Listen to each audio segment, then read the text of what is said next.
Olá!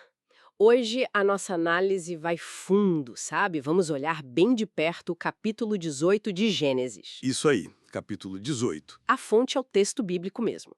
E a gente vai explorar, assim, dois momentos-chave, né? Primeiro, aquela visita celestial a Abraão, com a promessa bem surpreendente de um filho para Sara. Exato. E depois tem a segunda parte, que é a intercessão de Abraão por Sodoma. Uma conversa intensa com Deus.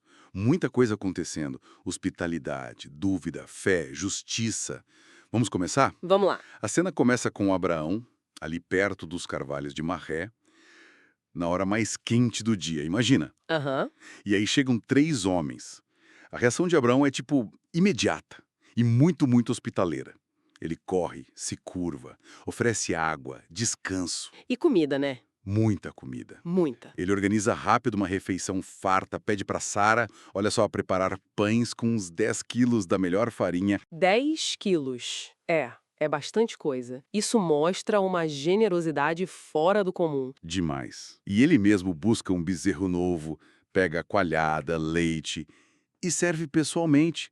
Fica ali, de pé, enquanto eles comem. E o interessante é essa hospitalidade toda antes mesmo de saber quem eram aqueles visitantes, né? Se eram só homens ou algo mais. Exatamente. Fala muito sobre ele. E é nesse clima assim de acolhimento que a conversa muda. Um dos visitantes, que o texto identifica como o Senhor, Que nesse contexto é Deus, né? isso, ele faz a promessa.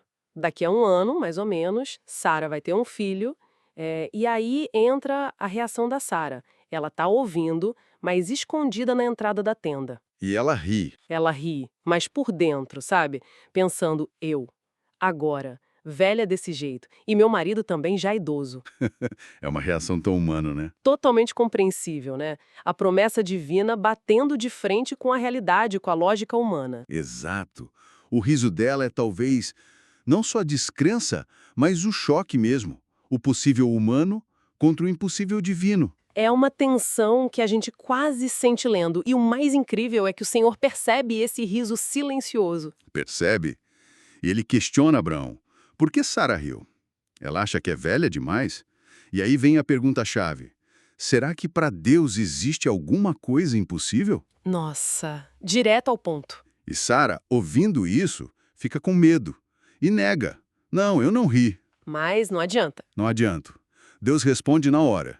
Não é verdade. Você riu sim. É um momento delicado, né? Confronta a fragilidade dela com o poder dele. Com certeza. E logo depois dessa conversa, assim, mais íntima, o foco muda de novo, né? Muda, os visitantes se levantam, olham na direção de Sodoma. E aí o Senhor decide compartilhar o plano com Abraão. Que plano era esse? Investigar Sodoma e Gomorra. O clamor contra elas tinha chegado até ele, os pecados eram muito graves. E ele explica por que está contando isso para Abraão. Por quê? Porque Abraão foi escolhido. Escolhido para ensinar os filhos à descendência a andar no caminho do Senhor, praticando a justiça, o direito. Isso era tipo a condição para que as promessas feitas a ele se cumprissem. Faz sentido. Essa abertura de Deus, essa confidência, prepara o palco para aquele diálogo que é um dos pontos altos da Bíblia, eu acho. Sem dúvida, a intercessão de Abraão. É. Abraão se aproxima. Ele não fica quieto, ele questiona Deus. O Senhor vai destruir o justo junto com o ímpio. Isso não pode acontecer. É um apelo direto à justiça de Deus. É um ato de coragem, assim, tremendo. Ele argumenta baseado na própria natureza de Deus. O juiz do mundo inteiro não faria justiça. Uau. E aí começa aquela negociação.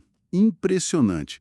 E se tiver 50 justos na cidade, o senhor pouparia por causa deles? E Deus diz que sim, sim. Mas Abrão não para. Ele continua, com humildade, mas persistente. Desculpa insistir, mas e se faltarem 5 para 50? E se forem 40? E ele vai No diminuindo. 30. 20, Exatamente. 30. A cada número, Deus confirma, não vou destruir por causa desses.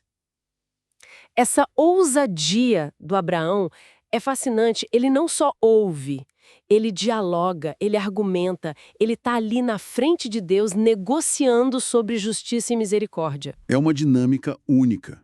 E ele chega no limite de 10. E se forem 10 justos? E a resposta final. Por amor aos 10 não a destruirei. Depois disso, dessa conversa intensa, o Senhor segue o caminho dele e Abraão volta para casa. Então, o que a gente tira de mais importante desse capítulo todo, pensando nesses eventos? Olha, acho que primeiro essa hospitalidade incrível, né?